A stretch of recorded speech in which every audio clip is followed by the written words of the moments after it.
Hello, friends. Welcome to Idaho Freedom Foundation's Capital Clarity. For today, this is February 26th. Great event lined up for you today. I am Ron Nate, the president of Idaho Freedom Foundation, joined here by Sarah Clendenin, our operations director, and Four Eyed Media is helping us with the video and streaming, so we thank Josh Turnbow and his crew for their help. Today is, I think, one of the, all the Capital Clarities are great, but today's particularly compelling for me because it's such a personal story.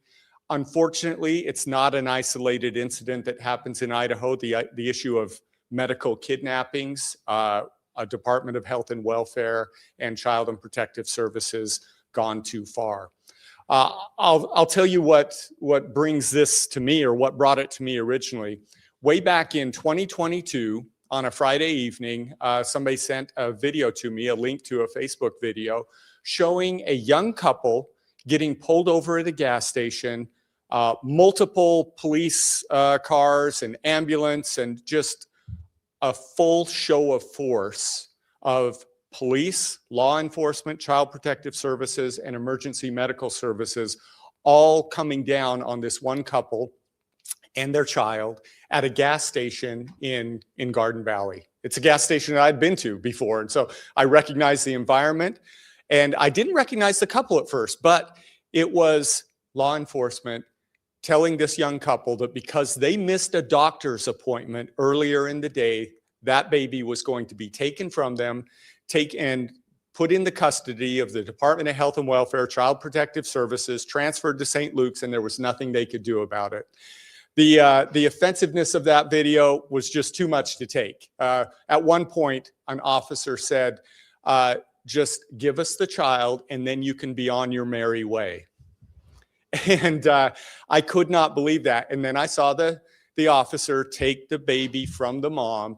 One of the parents, at least, was put in handcuffs and taken away by law enforcement. Within 24 hours, I get a message from one of my good friends, Diego Rodriguez, who's also known as the Freedom Man. He does Freedom Man Media, if you've ever seen that. And found out that this was personal to him because it was his grandchild that was the baby taken. And it was his daughter involved in this whole incident. And so it was very personal for him. But like I said, it's not an isolated incident. And so 2 days later, he was calling for people to show up at St. Luke's and draw attention to what was going on. I showed up and there were hundreds of folks there. And that's a credit to Diego and his reach and his efforts to get people involved. There were several lawmakers, the legislators there. There were members of Health Freedom Idaho, including Sarah at the time. And it was a great showing of support. Because of those efforts, within a matter of days, the baby was returned to the parents. But that's not always the story. Many times the story is that baby is taken forever, put up for adoption, put into foster care, taken away from the parents. And we need to make sure that the law in Idaho respects the rights of parents, the rights of those children, to due process, to knowing their rights, and to be able to make the case for them being the rightful custodians of their children. And before law enforcement can bring down its heavy hand.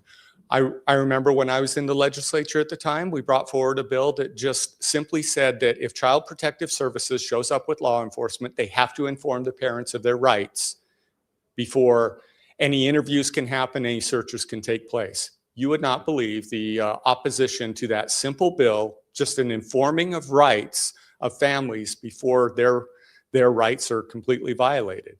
That bill, unfortunately, did not pass. There is still work to do in Idaho to protect the rights of parents and children and to limit the reach of Child Protective Services and the Department of Health and Welfare. Medical kidnapping should never be tolerated in Idaho.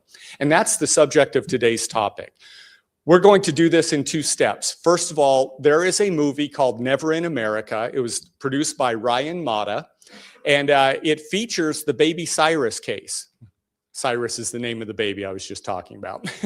And it features that case and Diego and parties involved in that. But this issue is not isolated to Idaho, and it's not isolated to this one case. So we will show some clips from that movie, and I encourage you that when you leave here today, go and watch the whole movie. It is startling. And then we are privileged to have Diego join us as well, and I'll introduce him at that time. So let's go with the movie right now, and in a few minutes, we'll introduce Diego. Thank you. Say it's the greatest fear of parents to have their child taken from them. How in the world does it happen by force at the point of a gun?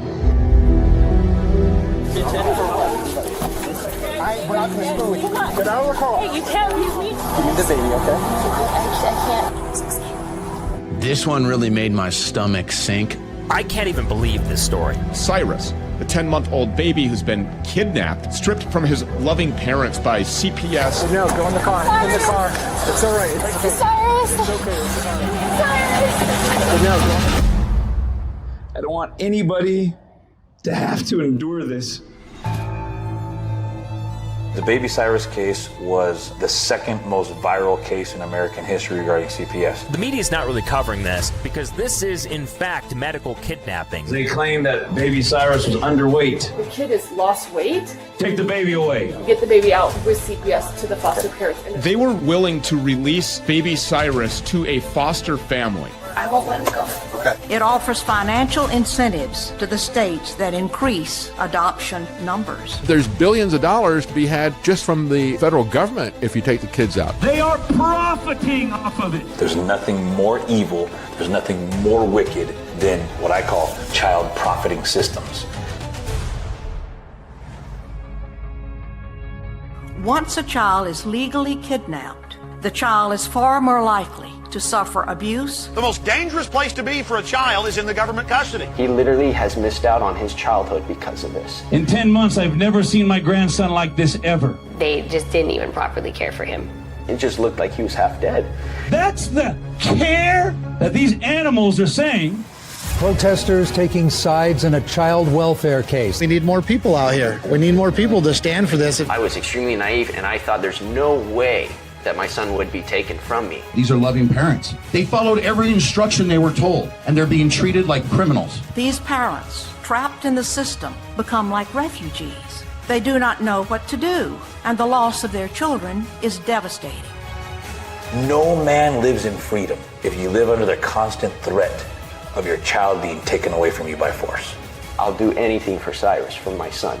I'll do anything for him. I've seen this so many times. I can't be that next person. I can't.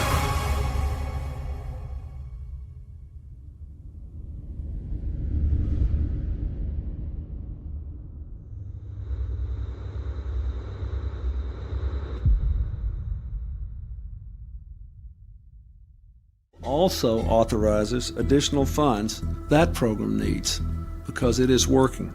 Funding is available when a child is placed in a foster home with strangers. $29.9 billion annually goes to the states from the federal government to reward them for taking these kids. These work so well, we actually ran out of money to reward the states.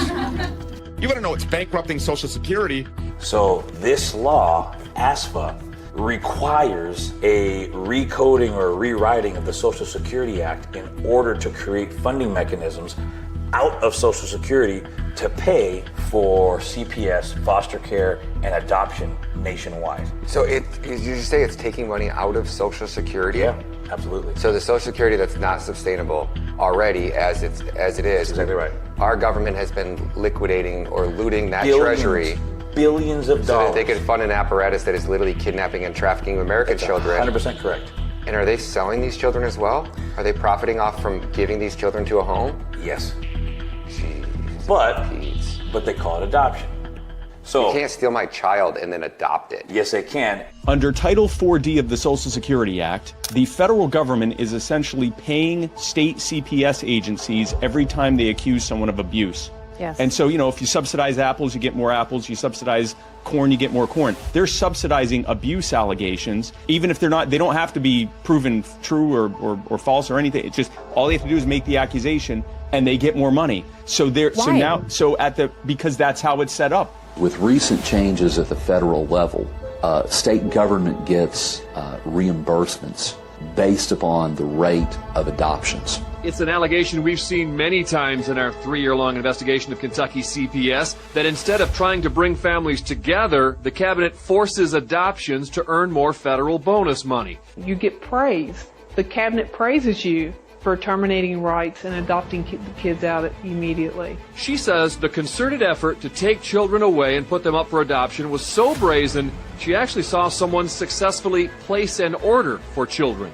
This is alleging kidnapping within the system. What else do you call it? If there is someone who is connected to the system and they see a child that they want, they are going to get the child. The Williams are among 4 Florida families now suing the governor and leaders of Florida's Department of Children and Families and other state foster care organizations, accusing the organizations of fabricating evidence, hiding and withholding key information, and ignoring state and federal family laws so they could snatch children from their biological families and then adopt them out to system-connected strangers. It's happening all over Florida. So this is much bigger than these 4 families? It's much bigger. The system is a lie. That's just what it is. The separation of families and the snatching of children is growing as the business grows because state and local governments have grown accustomed to having these taxpayer dollars to balance their ever-growing budgets. And by the way, this is not a red state, blue state problem. It really doesn't matter whether Democrats or Republicans are in charge. This is not about red or blue. It's entirely about getting federal green. That's literally all it is getting that subsidized money. This has a provision in here that says if the states want this money, then you guys have to pass in your own legislatures your own Child Protection Act, and you can name it whatever you want to name it, but it has to have certain provisions and meet a certain standard, and as long as you meet those certain standards, we're going to give you the money.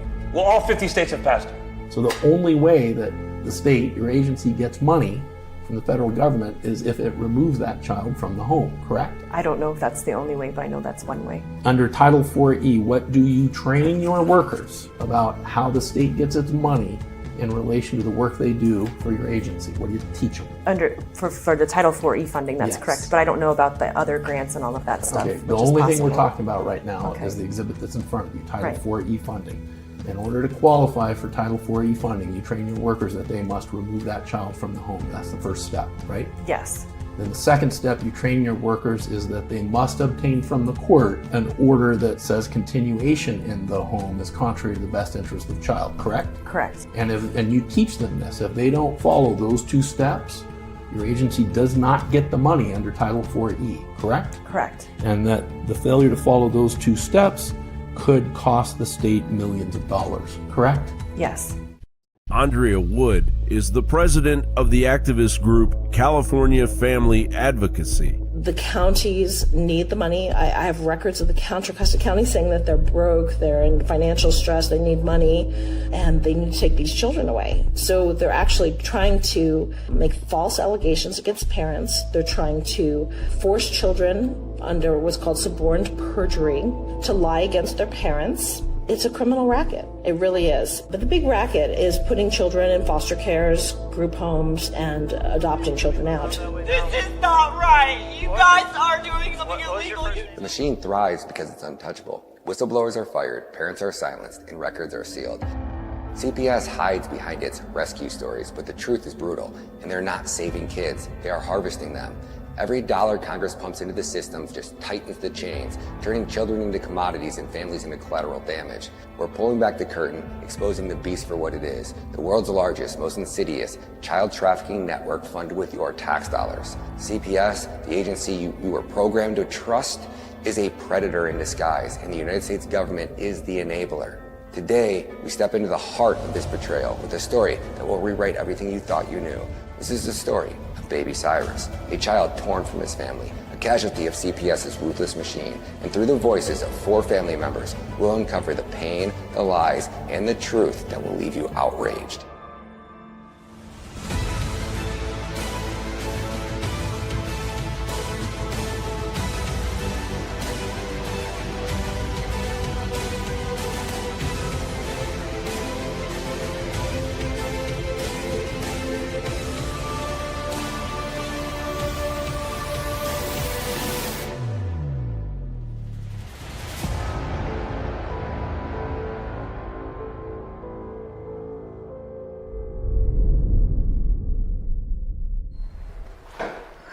Let's do this. Because we had been there for a decade, more than a decade, and I had made so many contacts, and I had a lot of contacts within government, and I had a lot of contacts with people who are political action type folks. I got home that night and I opened up my contact list and I sent mass emails to everybody on my list just in the state of Idaho, and it was thousands of people. But I also opened up my cell phone and I sent a personal message to every single contact in my phone. And Ammon went home and he also sent a mass email to everybody in the People's Rights Network. So overnight, thousands, not by exaggeration, thousands and thousands of Idahoans and people outside of Idaho knew the story of Baby Cyrus overnight. By 9 or 10 the following morning, there was over 400 people in front of that hospital protesting. That's huge. That doesn't happen. We'll stay here for other people to see what this hospital is doing. With people responding and the people that are concerned about this, what can the people do now in response? What we need is a physical presence. We need physical pressure upon those that are causing this problem. And it was more to it than just that. So it wasn't just a protest in front, and then I held a press conference every single day. We took out our PA system and went out there and we held a press conference and we showed everybody the news. They told people last night and all through today they didn't have Cyrus Anderson. There was no Cyrus Anderson in the St. Luke system, and yet he is here and under state custody.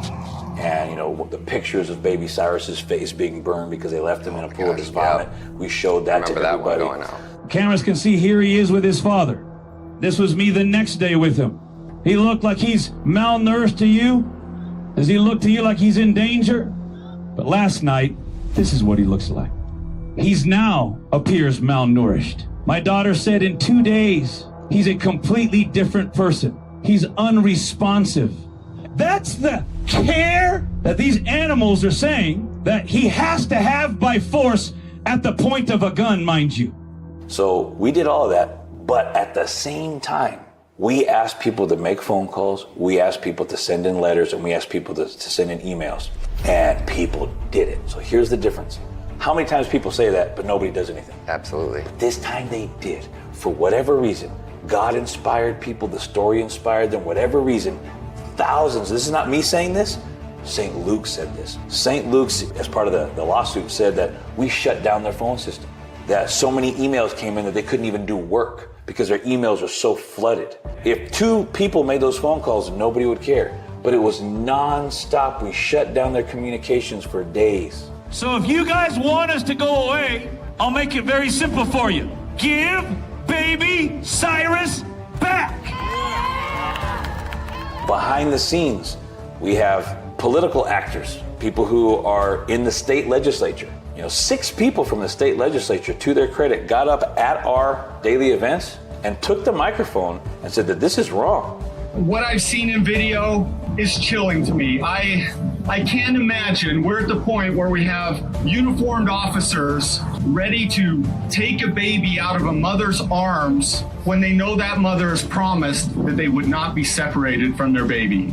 The government is not the authority of how we should parent. CPS, hospital staff, they are not the authority of how we should parent, and they have put themselves in that position between us and God as we seek to raise our children. Contact your legislators, please let them know. You tell them, hey, this is wrong and we need to fix this tonight, and you as my representative need to be looking into this. So what happens? Thousands of people at the ground level fighting and communicating shut everything down. That this is why as soon as they gave him the green light, hey, you got to get rid of that kid. He was like a hot potato, man. Get rid of him, get rid of this kid, get rid of this kid, get rid of this kid. But it's only because the people all came together and all did their one little piece. And that's the thing, brother. I mean, if you get these documentaries that you're making and you get them out to millions of people, they won't be able to stop it.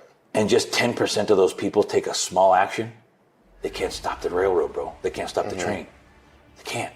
All right, so what's the word? What are we hearing here? Well, we heard somebody say praise God, and then we looked, and there was a video that Channel 6 stated that he's home, and it's been confirmed from Auntie Miranda, and she is saying Cyrus is home. All right. It worked. It worked. Good job, guys. Oh my God. So, yes. Apparently, you don't need judges for justice.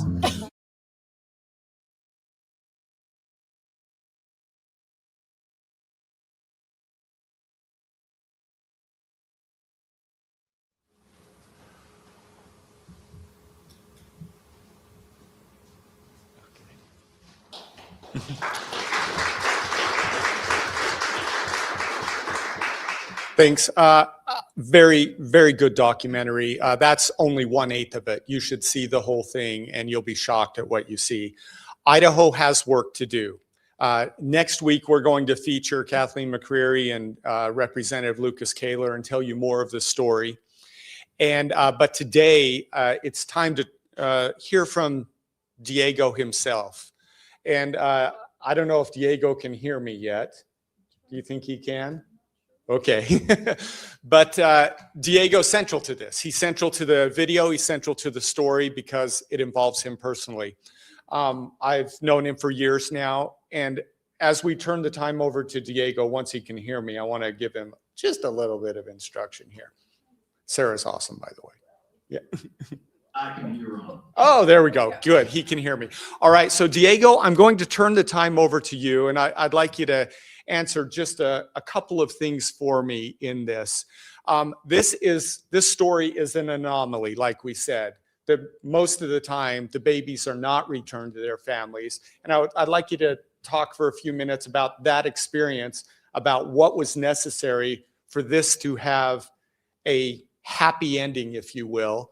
And also, if you wouldn't mind telling us why you're on our screen and not here in person, because there's something compelling about that as well. So I'll turn the time over to you, Diego, about 15 minutes or so. That'll give us some time for question and answer as well. So Diego, thank you for joining us. Good thing, and Ron and Sarah and everybody else there at the Idaho Freedom Foundation, and everybody else who's involved in putting this together. Thank you guys for hosting this and giving the opportunity for Idahoans to know the full story, or at least more of the story. The story is so full, it's nearly impossible to describe all the details because there's too much involved. But at the core issue is not difficult to explain. The core issue is not difficult to repeat. It's simply medical kidnapping. And you might want to get upset at Idaho and say Idaho's terrible and Idaho's legislature is doing a terrible job. But this is in all 50 states. We live in Florida now, as most of you know, and Florida is just as bad. In fact, many of the so-called conservative states, the red states as it were, Florida, Texas, Idaho, they're some of the worst offenders when it comes to medical kidnapping, child kidnapping. So there is no place clean when it comes to government subsidized child trafficking, what we're seeing right here. So thank you guys so much for bringing this to people's attention, because I think on our side of the aisle, if you want to talk about political aisles, I don't think this has a political aisle because this affects everybody. Every color, every size, every shape, every political affiliation, everybody's affected by this, literally. And so this is, if there ever was a cross-aisle issue, it's CPS and child kidnapping, government subsidized child trafficking in America, just everywhere. That's, right up front. And so many of us on this side have a lot of pet issues that are important to me as well.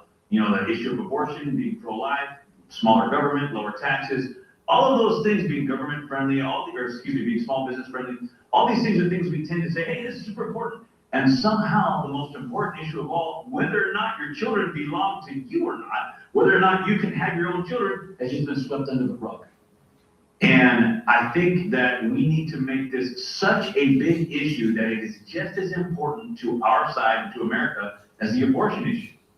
Because it literally is just as evil and just as wicked, and I can describe that in a minute. So thank you for bringing this to everybody's attention. I'll answer your second question first, which is, how come I'm not there personally? Well, as I mentioned, of course, I live here in Florida, and so while I would have made the trip to come out there, I cannot physically appear in Idaho because if I did so, I would be arrested. I have 2 warrants out for my arrest. They're in Idaho. Never committed a crime. They have no criminal charges against me. The 2 warrants I have for my arrest, I don't even know what they're for me specifically, other than it's been referenced by other people in the lawsuit, what it's for. But apparently they stem from contempt charges that were given to me in court as a result of this civil action. And the civil action I'm referring to is after we got Baby Cyrus back, which will tell you that story, and you can see that story there in the documentary. The hospital, St. Luke's Hospital, which you saw there in the video that was just showed to you, they sued both myself and my good friend Ammon Bundy for defamation. They said, hey, you guys told defamation. You guys told the world what we did. How dare you tell people what we did? We're going to sue you for defamation. And if you know anything about lawfare and the legal process in this country, and Idaho in particular, there's a lot of anecdotal evidence that while Idaho maybe is not worse in terms of CPS, it is particularly egregious in terms of lawfare.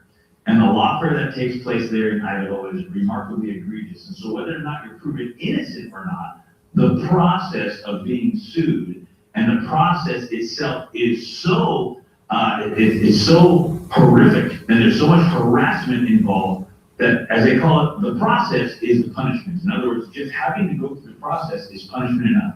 It will bankrupt most people. It will emotionally, intellectually, physically, and financially exhaust all of your resources. You don't have any energy or time for anything else. And so during the course of that process, I got a warrant out for my arrest. So does Ammon Bundy. The first warrant has a $50,000 bond, and the second $25,000. So I have $75,000 bond, which is higher in many cases than murder suspects in Idaho have smaller bonds. So just think about that for a minute. So if I were to show up there to Idaho today, I would be arrested, thrown in jail, abused in Ada County Jail. For those who have been there, you know that they're famous for abusing people. There's nothing you can do about it. And God only knows if I'd ever be allowed out, simply because there's so many legal mechanisms they have to do whatever they want to do. So that's why I can't appear. And these are the types of things. And everything I'm sharing for you guys right now is part of their purpose. They want every single one of you to be so terrified to see what happened to Diego, what happened to Ammon, what happened to his family, that every single one of you will just shut your mouth and do nothing when they come for you. So I'm coming for your kids now. We're going to come for you. And you guys know better than to do anything, because look what happened to the examples that we made. We made an example out of Diego. We made an example out of Ammon. They can be arrested. They've lost everything. Their finances have been destroyed. Their lives have been ruined. It's going to happen to you too. And that's the point, and that's the purpose. So on one hand, yes, you need to know what happened, but I'm reluctant sometimes to share it, and I'm reluctant sometimes to talk about how horrible it was on the other side, because I don't want people to be terrified to not take action. But the truth is what it is, and this is what's happened. So let's go back really quick. Your first question was, how was it that we were able to have, quote unquote, a happy ending? And the happy ending in this case, excuse me, Mr. Mark, the happy ending was just that we got Baby Cyrus back. If you watch that documentary called Never in America, and the reason why it's called Never in America is this belief that we have in America is that this could never happen in America. Never in America could a child be kidnapped by the state and then given away and sold. It's impossible. It couldn't happen in America. And as you'll see with the facts that are presented in that documentary, not only is this not a never in America could this happen, but the truth is, this pretty much only happens in America. And the reason why it only happens in America is because this is the only place where our government, our federal government, has a financial incentive in place to give essentially an unlimited amount of funds to states for kidnapping your children. They don't have it in Canada or Australia or in Mozambique or in Brazil. It just doesn't exist. That is something unique to the United States. And yes, they did so without raising taxes, because when they initially passed the law, which is called ASFA, I think you heard it referenced there in that preliminary video you saw, ASFA, the Adoption Safe Family Act. And that act was passed and championed, it was passed by Bill Clinton, championed by Hillary Clinton. She was the champion of this bill. We've got to pass this bill. They did not create a new funding mechanism. They didn't create a new tax. They didn't raise any funds anywhere. They simply just created a new provision within Social Security Title IV that says Social Security is going to pay for this. So to the tune of $60 to $80 billion, which is the numbers that have been collected for those who try to analyze. It's very, very difficult to determine just exactly how much money is made available. Because what happens is, as soon as your child is taken, they're not direct payments. It's not like, okay, we've taken your child away from you, now we give a direct payment to the hospital, and that's it. It's over. Now we can see how much money it goes. It doesn't work that way. Once that child is taken, then funds and funding mechanisms are opened up for dozens and dozens of agencies. So yes, the hospitals get money, the doctors by extension get money, police agencies also get money. Again, not direct payments, but funding apparatuses are now open for the federal government to have to give additional grants and bonuses to police agencies because of all the child care cases that they had to execute or deal with that year. Additional programs that are so numerous, we wouldn't have time to explain them. But, parent training programs, conflict management programs, all these different programs and government programs that exist that now get funded because children have been kidnapped, and now you as a parent have to go to this program that's government funded. So you have to learn how to raise your child. You have to learn the anger management issues, and you have any anger management issues, but now you have to go on and on and on and on. And it's endless, the number of government funded programs that now exist. The hospital, in addition to the Idaho Department of Health and Welfare or whatever department in any of the 50 states, is getting direct payments from Social Security. The hospital also now has access to Medicare and Medicaid funds. So now that they have a child that's been forcibly taken away from their parent, the hospital literally, and in St. Luke's, this is exactly what they did, and most hospitals nowadays do this. They'll put a band around the wrist of your baby. If you've ever been to a hospital, there's nothing you can do about seeing a band around yourself or around a child or whoever. And it's got a barcode on it. And they literally will just order up everything they want to order in terms of tests, in terms of products, in terms of equipment that they need to treat the child or to treat you or what have you. And what do? They just scan it, beep, order an x-ray, beep, order a CRT scan, beep, order a CT scan, order an MRI, beep, order a blood scan, beep, order this equipment that we need, beep. And they're just literally like your child is being beat at Aldi's or you guys have that over there, at Fred Meyer or at Albertsons, and you're just going there and you're buying all your stuff. That's what they do. They're just racking up the bill from here to the end of time. And it's just free money that they're getting. And so the point is the funding mechanism exists. It's there and it works in all 50 states. It's not until you understand that that funding mechanism exists that you can understand, oh, this is why this is happening. And it's not like other countries wouldn't do this because those countries aren't evil. It's just that those other countries aren't doing it because they don't have a funding mechanism from the federal government to give to the states. If other countries instituted it, I guarantee you, if they instituted that funding mechanism, it would happen in those countries as well.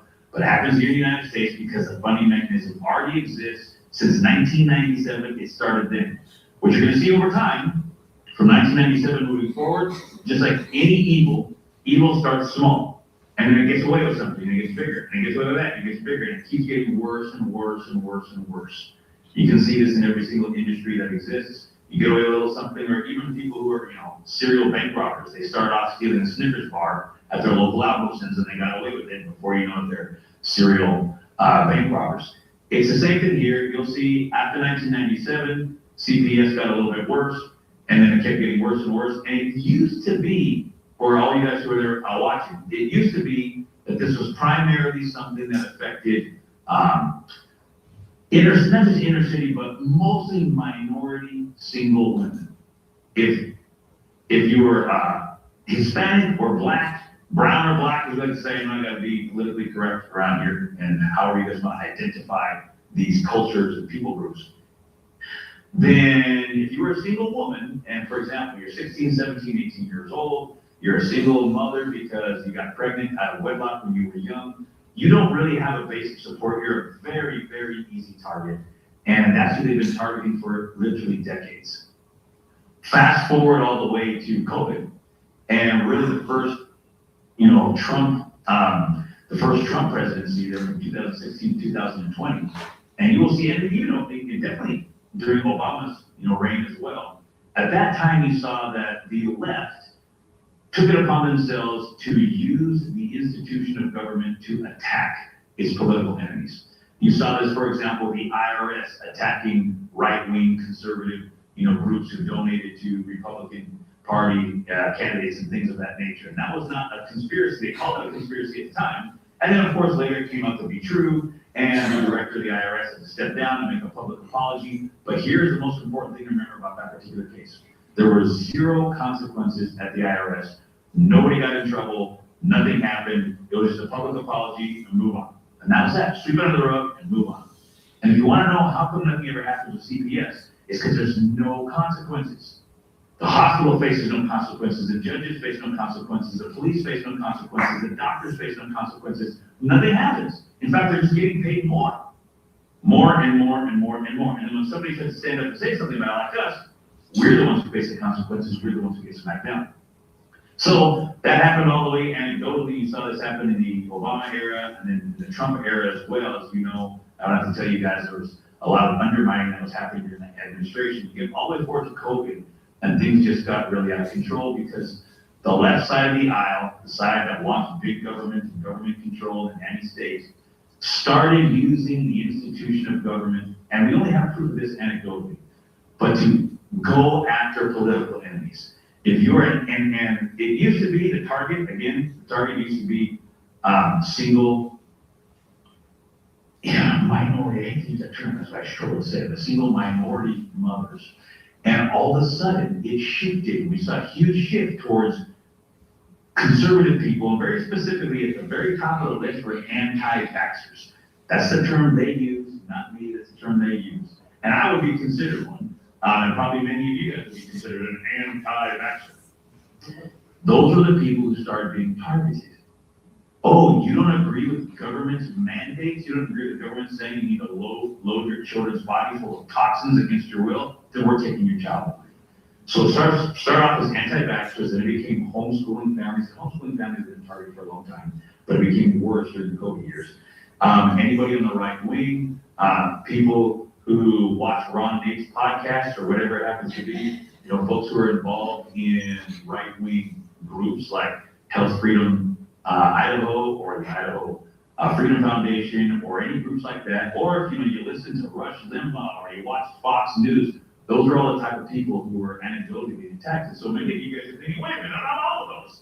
I homeschool, I'm a Christian, by the way. You put your faith above everything else. So if you're a Christian, you go to church. If you're more than a nominal Christian, like you go to church regularly or even more than once a week, or you do something that's publicly Christian, so now you're an intense Christian, then it's even worse. The attacks against you are even worse. Many of you guys thinking, I'm all those things. I'm anti-vaxxer, I'm a Christian, I homeschool, I listen to right-wing content, I vote on the right, all those types of things. You're being targeted. You were being targeted then, and none of this has changed. The targeting is the same. Nothing's gotten better in Idaho since the Baby Cyrus case. I hate to tell you that. I wish I could tell you otherwise. I believe that's what we're doing right now, is to help bring about that change. So the question initially was asked as I bring that context to you was, well, then why was there a happy ending in the Baby Cyrus case? There's basically only two answers to that question. I guess I can give you three, and I'm still going to put them up under one big umbrella. The big umbrella was a miracle took place. That's it. This was a miracle. And this is why it's so important that we take action, because while you want to have faith that miracles can happen and you want to believe that God will do a miracle for you, we don't depend on miracles. You shouldn't build your life on the hope that miracles will constantly happen for you. Life itself is a miracle, etc. I believe in God. We have strong faith. One of you guys know that. God did a miracle for us here, but we shouldn't be depending upon miracles. We should have a certain amount of confidence in legality and civility and righteousness that should already exist, as opposed to tyranny exists and now we need a miracle. And so that being said, a miracle took place, whether it was God putting on the hearts of people to respond or to do something about it, but I would say there are essentially two additional things beyond that first overriding miracle. Number one, we were fortunate to have a lot of visibility and a lot of contacts all throughout the state of Idaho and beyond. So, and we had friends as well, and we're all connected as well. So folks who were there in that room, you guys all reached out and sent this information to everybody you saw there in the video. I did, Ammon did, because Ammon's a very close friend of our family, and many of you guys all did as well. And so this just had that ripple effect. We sent it out to people we knew, they sent it out to people they knew, and the exposure became viral, and it happened fast. So that was number one, was there was a lot of contacts and a lot of visibility that this case had. And why is that so crucial and critical? Because this happens every single day in Idaho. This happens 4 times a day. In fact, it's noon over the year time. So 2 children in Idaho, statistically speaking, have been forcefully taken away from their parents at the point of a gun by sadistic police officers who forcefully took them away since you guys woke up this morning to right now. It's already happened twice. And by the end of the day, it'll happen 2 more times. Those are just Idaho statistics. And tomorrow another 4 kids, and the next day another 4 kids, and yesterday there were 4 kids. So this keeps happening. But those cases, you don't hear about them. And the people it happens to them are ashamed, and their life all of a sudden gets put into a tailspin, and there's just nonstop emotional trauma. There's a lot of drama, and it's incredibly difficult, so nobody hears about it. In our case, everybody heard about it. This went national, and even international. At the time, you guys may remember that Aaron Bundy was running for governor. And as part of the protesting process, he was arrested fraudulently. You can watch the video to see his arrest. It was complete fraud. But nevertheless, they arrested him. And his arrest also made this national news. So that was a miraculous thing that happened. Ammon had to suffer, but in the process of him suffering, God used that to bring nationwide attention. So the first big miracle was visibility and attention. The second big miracle, which is really the biggest miracle of all, and I'm putting it all under the miracle, the overall overriding miracle that God just did this, was that people took action. If you've been involved, Ron, I know you were a legislator for a long time. Sarah has been with Health Freedom Idaho, her and Misty, my little sister, as I call her. You ladies have been involved for so long in trying to get people to take action. And if there is something that's miraculous, it's people actually taking action. All three of you guys can testify to the fact that people just don't take action. Nobody does anything. It's hard enough to get people to vote, let alone to do something beyond that. In this case, thousands of people took action. And the thing is, it doesn't have to be big action. There were phone calls, emails, people showing up to protest every day. There were hundreds that showed up to protest, and every day that number went down. But hundreds showed up to protest, thousands sent messages, thousands made phone calls. So thousands participated on the periphery. Hundreds participated there locally. And, a handful of people participated very directly, interfacing directly with St. Luke's Hospital, executives behind the scenes, etc. So the reason why there was a miracle that took place here was because it got lots of visibility, and the visibility prompted, or somehow God inspired people to actually take action. If you take a look at history, history is replete with tyranny ruling the roost until enough people take action and say, no more. And so in answer to your question there, Ron, and I'm happy to take all the Q&A that we have time for, the answer to the question is there was a happy ending because people took action, and 6 days later, as you'll hear in the documentary, and I think you played this portion right there, Baby Cyrus became such a hot potato issue. I use your hot potato because you remember that game, pass it to this one, pass it to that one. St. Luke's didn't want Baby Cyrus anymore, so they passed him off to Idaho Department of Health and Welfare. Idaho Department of Health and Welfare didn't want him here, so what do we do? Let's get rid of this kid. And so they sent him back to the family 6 days later. And that is a miracle. 6 days of trauma and tragedy, but at least we got him back. As you will soon discover as you look into this, huge numbers and percentage of parents never see their children again, ever again. And this causes, the statistically speaking, the amount of divorces, the amount of suicides, the amount of absolute financial destruction, bankruptcy that's caused as a result of CPS cases is astronomical. Just imagine if your children were taken away from you right now, they were taken away and they're gone, how are you going to go to work tomorrow? How are you going to go to work tomorrow after this weekend? And if you're a typical normal couples love one another and do well and have arguments from time to time, but what's going to happen when your kids are gone? And if you don't have a strong basis in faith to hold yourselves together, husbands and wives fight and bicker and fight with one another, and it creates additional problems between them. And then CPS counsel that happening because they can point to it. Oh, look at this couple. Oh, they're not fit. They're not fit to be parents. That goes on, and of course, the financial destruction is just extreme. The emotional destruction is outrageous, and people typically lose their kids forever. I'll say one last thing before we go open up to Q&A, or you can lead me to whatever you want to uncover next, and that is this. Well, you know what? Maybe I won't say that. I'm going to go ahead and turn it over to you, Ron. So is there any additional information you guys want me to cover specifically, or any questions you guys have from the crowd that you want me to respond to? Thank you, Diego. We will open it up to questions, and while people are getting ready to ask their questions, please come up to the mic. It's in the middle. By speaking into the mic, people at home can hear the question. Diego can hear the question, and it'll appear on the recording. And so while people are deciding to come up and ask a question, I have one question for you, Diego, beyond this too, is that You mentioned all 50 states have adopted this law. Is there something simple yet big and decisive that Idaho can do with its law to reverse this, to stop this practice altogether? Excellent question. Thank you so much for asking that question. And this is exactly what we've been advocating ever since this has taken place. It's going to be incredibly, I mean, if the law that you mentioned earlier was difficult to get past, the one that I'm going to describe is even more difficult, but it is as simple as this. The simplicity is, for your legislature, is to pass a new bill where the state of Idaho simply rejects all ASFA funding. You say, we as the state of Idaho are no longer going to make ourselves eligible to funding from the Adoption Safe Families Act. That doesn't eliminate CPS. It doesn't get rid of the state's authority to take children away in the case of abuse or abandonment. Because, by the way, let's back up here. The big myth is that CPS exists to protect children from abusive parents. But it's the greatest myth ever, because CPS, not only do they not protect in that regard, but they're usually the cause of children being put into a situation of abuse.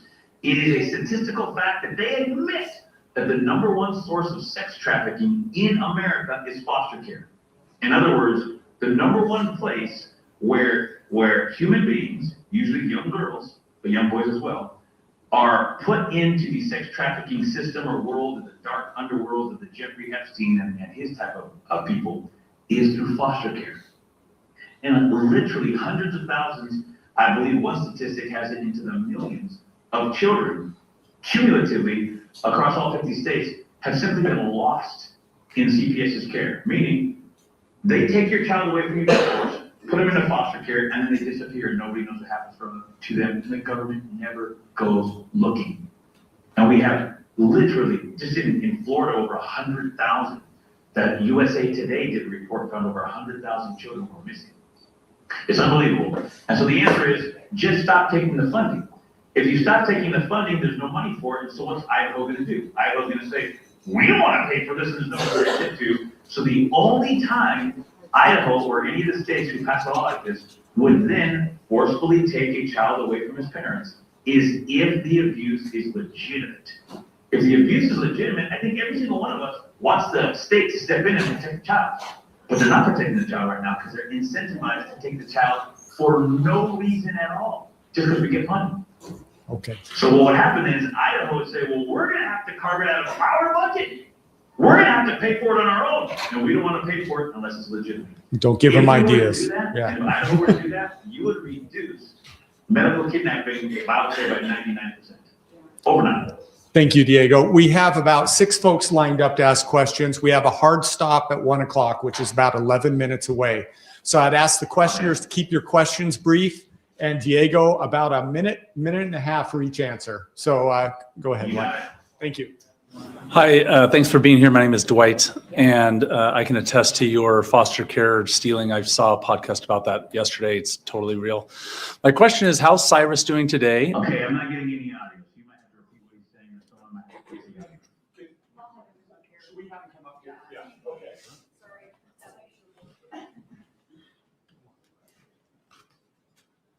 Hi, Diego. Thank you for being here. My name is Dwight. I can attest to your foster care stealing. I saw a podcast on that yesterday. It's totally real. My question is, how is Cyrus doing today? From I guess an emotional, psychological trauma and just general how he's doing. And do you have any recourse with any of the agencies that put you through all this? Give them some lawfare back. Excellent question. And first of all, thank you so much for caring. Baby Cyrus is great. He's 4 years old, and his development has been great. Of course, initially, the doctors at St. Luke's were never able to diagnose him properly. So they were too incompetent to diagnose Cyrus properly. He has a condition called the cyclic vomiting syndrome, and they never could figure that out. But once Baby Cyrus was back in his parents' care, they were finally able to figure it out through other additional specialists. He's doing great, and he's growing, and he's just my best little buddy. The answer to your second question is there any recourse for us? The answer to that is no. There isn't, and here's why. The reason why is because I wish I could tell you that the judicial system was real and the judicial system always executed justice, but it simply does not.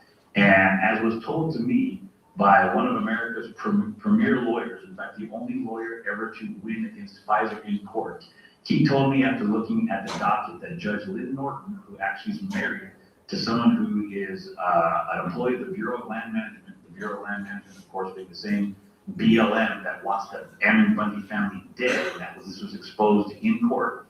She was the judge who ruled over our case. And these judges have absolute power in their courtroom. And as this attorney told me, I looked at the docket, and this judge is so biased against you, and there's absolutely nothing we can do about it.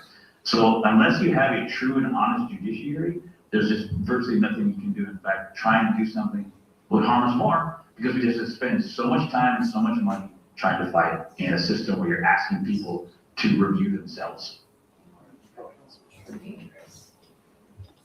Diego, you did a documentary on Pizzagate.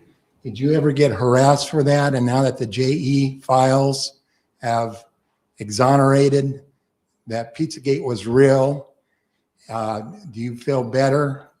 And then I think we're in a one world government, Antichrist government with satanic pedophiles running everything.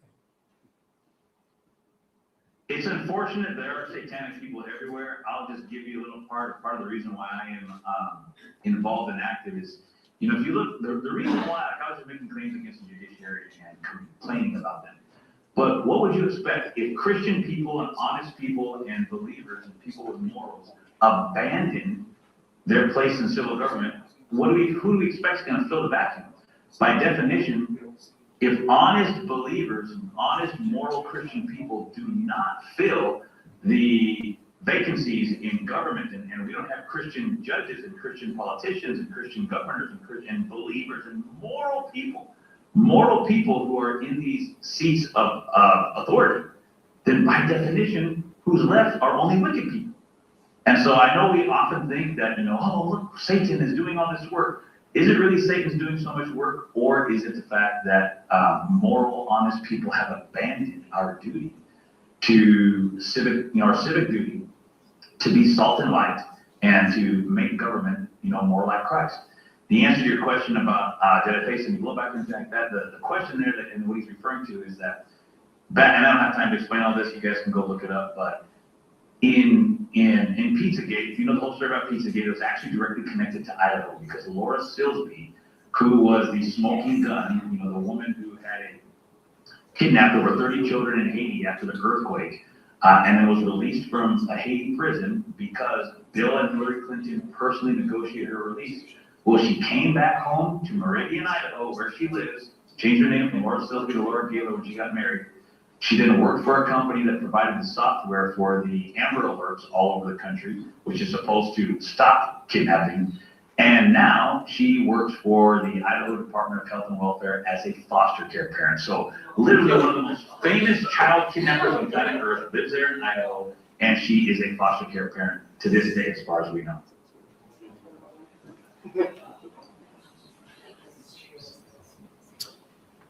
Diego, good afternoon. My name is Representative Lucas Kaler. I represent District 11 in Caldwell.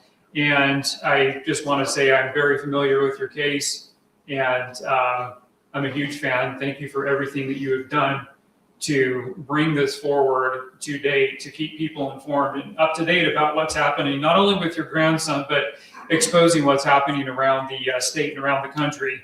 I'm joined here today with a good friend and a constituent from Caldwell, Christine McCreary. She is the founder of the nonprofit Parents Objective with Essential Rights.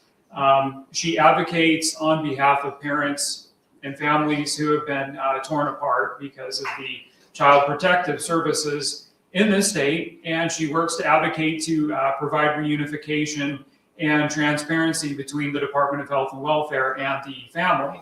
So she and I have crafted and been working on legislation. We have 5 individual pieces of legislation that we are trying to get heard in the Health and Welfare Committee. One that defines medical neglect, one that defines medical kidnapping and provides a cause of action by the affected party. A very broad statutory reform that would change and raise the evidentiary standard and the burden of proof throughout all of the Child Protective Act and Title 16. Another bill that would require mandatory increased training for social workers. And last one, which is Child Protective Services Registry Database, which we find that the registry database is very violative of due process rights of 5th and 14th Amendment constitutional freedom. And all 5 of these bills are sitting in the Health and Welfare Committee on the House side. One of them, which is House Bill 757, has been introduced. I am working to get a full committee hearing on this so we can get testimony input. So, Mr. Rodriguez, my ask to you as a representative of the state of Idaho who is very, very interested in advancing your cause as well as all of the affected parents, would you please call and email Chairman John Vanderwater of the House Health and Welfare Committee, since you are so close to this, and say, I very much support this legislation. Would you please give these bills a hearing?